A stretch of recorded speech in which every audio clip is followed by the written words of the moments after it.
Students, parents, teachers, and community members are asking some hard questions tonight about last week's shooting in South Florida. Those questions come as we learn more about what the Florida House Speaker calls an abject breakdown at all levels. Correspondent Phil Keating has the latest tonight from Parkland, Florida.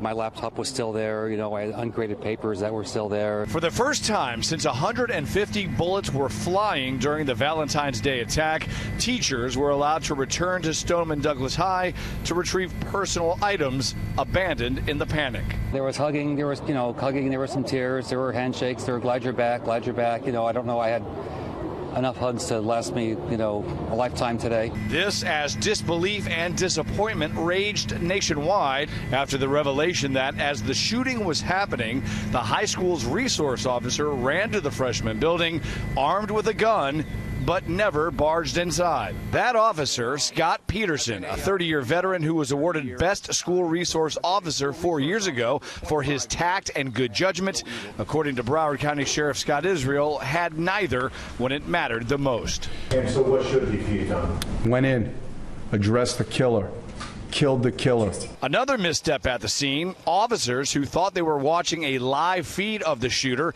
instead were watching delayed security footage. The sheriff also has suspended 2 of his deputies who responded to some of the 20-plus calls for service to deal with a volatile Nicholas Cruz in the past few years.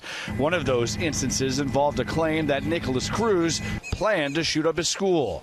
And just months ago, 911 emergency. One of the dispatch calls made by the confessed mass killer himself, this time suggesting he was a victim. Anyone pull a gun or anything on you? No. Okay. They threatened. I kind of got mad and I started punching walls and stuff, and then a kid came at me and threw me on the ground. And some of the first responders to the chaotic scene last week came from Coral Springs PD. Speaking for the first time, Officer Jeff Heinrich, who was off duty at the time, rushed in as a cop, as a father of a student, and husband of the school's assistant athletic director. By the grace of God, when they walked down in the hallway, they found each other.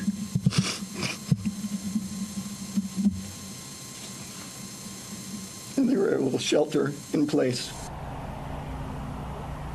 And Florida Republican Governor Rick Scott today unveiling a $500 million school safety plan, a 3-point action plan dealing with modifying gun laws, improving how we deal with mental instability, and also addressing school safety. For example, making sure there is at least 1 armed officer per every 1,000 students at every school in the state. As for the Stoneman Douglas High School students, they return here on Wednesday, officially getting back to school, getting back to their classrooms to finish off this now forever scarred semester. Brett. That will be tough. Phil Keating live in Parkland, Florida. Phil, thanks.